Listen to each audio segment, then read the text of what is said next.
Trending at usap-usapan ngayon sa social media, Chavit Singson magbibigay ng 1 million sa Yulo family.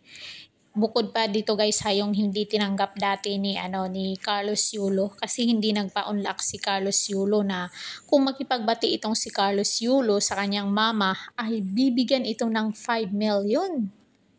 So hindi nga nakipagbati si Carlos kasi syempre, hindi natin din alam kung ano ang totoo. Para sa akin, siguro hindi siya nakipagbati kasi alam mo na may sul-sol yung girlfriend niya siguro.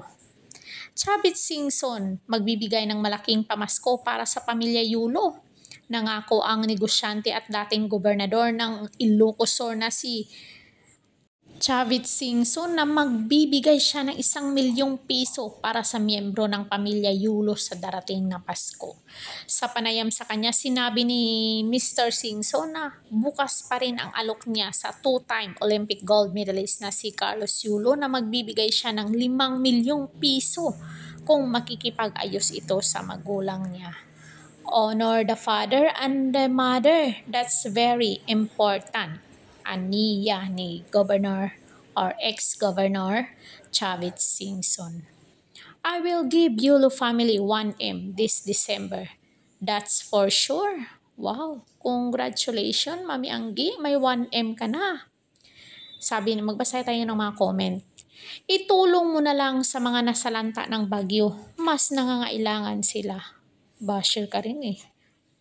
Papugi na naman si Sir, doon na lang sa mga nangangailangan, mas okay pa, mas maganda at swabe ang dating sa'yo.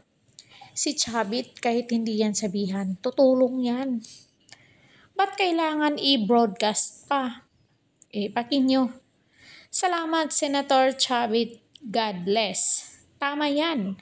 Doon na lang magbigay sa lubos na nangangailangan ang mga nasalanta ng bagyong Christine. I'm sure na tumulong yan si Chavit Singson, hindi pa nababalita ngayon. Pero alam naman natin, makikita natin palagi pag may sakuna, nandyan yan. So ayun lang mga Marites. Anong say nyo dito? Comment dyan sa baba.